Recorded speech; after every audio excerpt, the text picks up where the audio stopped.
tous, c'est Jim Kazama et aujourd'hui je ne vous parlerai pas de jeux vidéo, je vais un peu changer de sujet. Je vais vous parler d'un film, ou plutôt de plusieurs films, ou plutôt d'un univers qui me tient énormément à cœur, l'univers de la Terre du Milieu. C'est un univers riche avec plusieurs personnages, de nombreuses histoires aussi. Après la mort de J.R.R. Tolkien, Christopher Tolkien, son fils, qui lui est mort en début d'année 2020, a continué de faire vivre cet univers avec les histoires inachevées que son père lui avait laissées. Pour ma part, la première fois que j'ai découvert cet univers, je devais avoir 9 ans, et la première image que j'ai vue du Seigneur des Anneaux, c'était une bande-annonce qui était diffusée sur Canal+, car oui, le samedi matin sur Canal+, il y avait les bandes-annonces du sortie ciné de la semaine. Un anneau pour les gouverner tous. Un anneau pour les trouver. Un anneau pour les amener tous. Et dans les ténèbres, les lier. Et quelques mois plus tard, mon père arrive avec un DVD.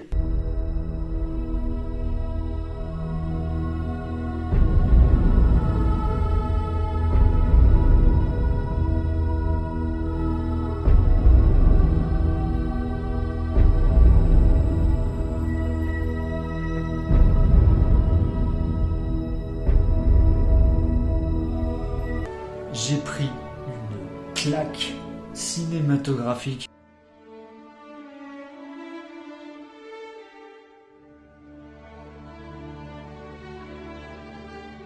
Le Seigneur des Anneaux est pour moi la meilleure trilogie de tout film confondu. Il a une grande place dans mon cœur et fait partie des films qui ont marqué mon enfance. Il m'a fait découvrir un univers, un style que je ne connaissais pas du tout, l'héroïque fantasy ou aussi appelé fantastique.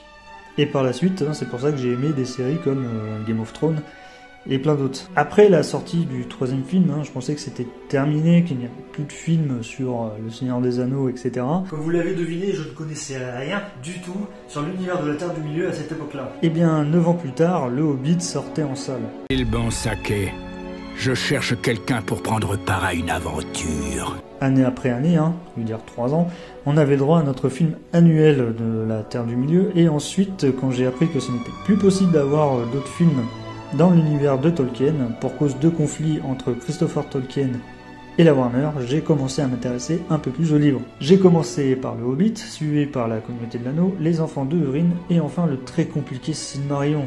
On découvre les différentes histoires de la Terre du Milieu, dont sa naissance et la naissance de plusieurs races, comme les elfes, les nains et les hommes, et autres passages de la Terre du Milieu qui se passent au même moment que les autres histoires de cet univers.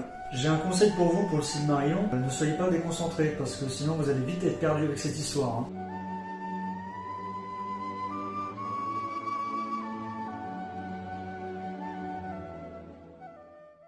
L'univers cinématographique commence en 2001 lors de la sortie du Seigneur des Anneaux, la Communauté de l'Anneau.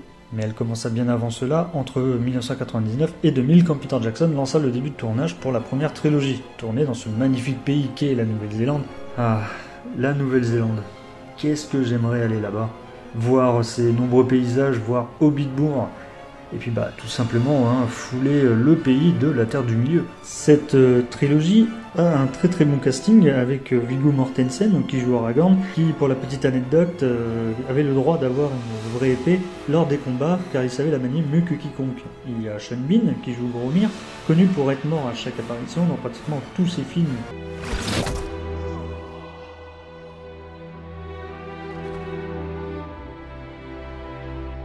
Ou série. Orlando Bloom qui joue Legolas, ce qui lui a permis un très bon tremplin dans sa carrière, pour ensuite jouer dans Pirates des Caraïbes et d'autres films. Ian McKellen qui joue Gandalf. Vous ne passerez pas! Quand même, et Magneto aussi dans les X-Men. Et Elijah Wood jouant Frodon Sake, qui fait partie de ces acteurs qui ne vieillissent pas. Non mais sans déconner. Regardez cette photo et celle-là, il y a au moins 20 ans d'écart et il n'a pas pris une ride. Et il y a aussi John Rhys-Davids qui joue le rôle de Gimli. Cependant Gimli est peut-être un nain, mais ce n'est pas le cas de l'acteur qui lui fait 1m85. Donc il y a quand même une grosse différence entre le personnage et l'acteur. La trilogie est connue pour sa qualité et aussi ses nombreuses récompenses qu'elle a eues aux Oscars. Elle a eu 4 Oscars pour la Communauté de l'Anneau, 2 Oscars pour les 2 tours, et là arriva Le Retour du Roi qui égale le record qui est de 11 Oscars détenus avant par Ben-Hur et Titanic, qui fait partie maintenant d'un cercle très fermé de films ayant eu ses nombreuses récompenses. La durée totale de cette trilogie est colossale, surtout des versions longues, comptant pour la version cinéma plus de 9 heures de film et pour la version longue plus de 12 heures de pur bonheur de cinéma. Je peux vous dire que ça en fait des nombres d'heures et en plus c'est à peu près une demi-journée de film. Commencez tôt le matin si vous voulez faire un marathon. En 2012 sort le premier volet du Hobbit, petit livre mais très petit livre que les studios Warner a préféré de faire une trilogie au lieu de 2 films. L'argent appelle l'argent. De plus, celui qui devait réaliser le film n'est autre que Guillermo del Toro. Qu'est-ce que j'aurais été heureux de voir un réalisateur comme lui pour les films du Hobbit. Qui mieux que lui peut raconter une histoire de conte pour enfants? Il a quand même fait le labyrinthe de Pan. La production a été chaotique, changement de réalisateur, car le début de tournage mettait beaucoup trop de temps.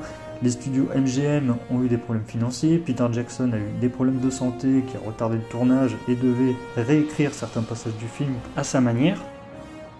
Et au bout d'un moment, le petit Peter Jackson, il avait une grosse panne d'inspiration. En tout cas, question budget, c'est 580 millions d'euros contre 230 millions d'euros environ pour Le Seigneur des Anneaux.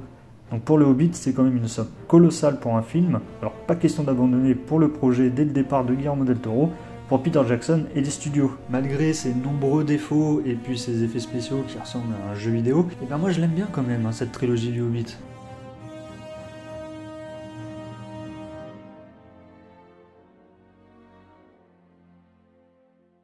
L'univers de la Terre du Milieu ne s'arrête pas que dans le cinéma et dans les livres, car oui, il y a des jeux vidéo, en commençant par La Communauté de l'Anneau sorti en 2002. Celui-ci n'est pas tiré du film du même nom, mais du livre, ce qui est plutôt intéressant pour ceux qui n'aiment pas lire, même si je leur conseillerais de lire le livre, car cela permettra aux personnes de connaître la véritable histoire et plein d'autres personnages, comme Tom Bombadil. Ouais, parce que la seule fois qu'on le voit, c'est dans ce jeu et dans celui des Lego. Ce qui est plutôt embêtant parce que je ne sais pas quand est-ce qu'on le verra dans un film, c'est quand même le personnage le plus puissant de la Terre du Milieu. L'année suivante sort Bilbo le Hobbit qui lui suit l'histoire du livre, grosso modo. Ensuite suivi des 2 tours et du Retour du Roi que j'ai terminé de nombreuses fois seul ou avec mon frère où j'ai passé des heures devant ce jeu tellement qu'il était bon. Ce sont tous les deux des beat'em all où pour avancer dans le jeu il faudra combattre différents ennemis. Sauf que là, à la différence de La Communauté de l'Anneau, ces 2 jeux sont tirés des films. Mais quand même, gros coup de cœur pour Le Retour du Roi.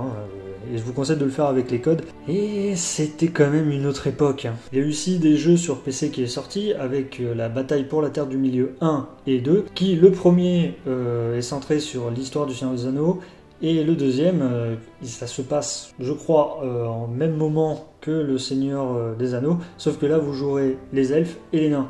C'est un jeu de stratégie qui ressemble vraiment à du Age of Empires ou du Stronghold. Il vous faudra fonder une colonie, plus vous avez de ressources, plus vous pourrez construire de bâtiments et ensuite avoir une grande armée pour ensuite vaincre l'ennemi. Ensuite, sorti Le Seigneur des Anneaux, le tirage. Là c'est un jeu au tour par tour de style RPG se passant au même moment que les films. Ils ont un peu copié le style des anciens Final Fantasy et ce que je peux dire en plus c'est que à l'époque on n'était pas trop axé en monde ouvert et le jeu est très couloir. Il y a eu Le Seigneur des Anneaux, l'âge de conquête aussi, plutôt axé sur le multijoueur en ligne ou en local si vous voulez jouer avec des amis. Le gameplay est très similaire au jeu de Battlefront de Star Wars. Il y a eu aussi les jeux Lego qui ont repris par 2 fois l'univers du Seigneur des Anneaux et du Hobbit en reprenant les histoires du film. Et vu que c'est des Lego, ils le feront avec humour.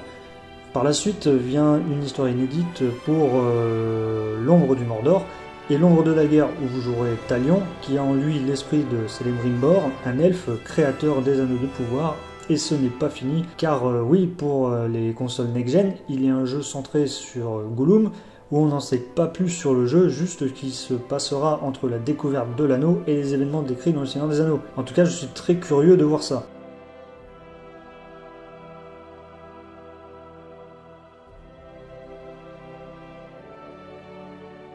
Cela me tenait à cœur de vous parler de l'univers de la Terre du Milieu pour mettre en évidence ce que j'aime dans cette licence. Cette dernière est riche en histoire, en poésie et j'espère qu'elle n'a pas fini de me faire rêver. D'ailleurs j'attends avec impatience la série qui devrait sortir sur Amazon. Je reste à l'affût de chaque nouvelle. Pour l'instant, les seules infos qu'on a, c'est une carte de la Terre du Milieu dévoilée sur le Twitter d'Amazon et quelques noms d'acteurs et actrices pour le casting. Et pour ce qui est de la timeline, elle se situera au Second Âge, période où il y a la création des Anneaux de Pouvoir par l'elfe Celebrimbor. Pour rappel, c'est celui dont je vous ai parlé dans l'ombre du Mordor. Pour revenir à la série d'Amazon, nous allons peut-être enfin voir la véritable apparence de Sauron. L'univers de la Terre du Milieu me suit déjà depuis des années, et je l'espère continuera de me suivre des années encore. Bon bah voilà, la vidéo est finie. Moi je voulais vraiment vous en parler parce que c'est vraiment un univers qui me tient énormément à cœur. Et puis aussi il y a eu les rééditions du Seigneur des Anneaux en 4K et du Hobbit en 4K que j'ai là juste derrière. Si vous voulez je peux vous montrer. Voilà, c'est plutôt classe. En steelbook et tout, très joli. Avec les DVD pareil, en steelbook. Non franchement c'est super quali et tout. Non, j'aime bien. Puis le Seigneur des Anneaux. Pareil, très jolie boîte. Quand tu l'ouvres, c'est un peu comme si c'était un petit livre. Avec la version cinéma et la version 4K en version longue. Non, franchement, c'est très joli et tout.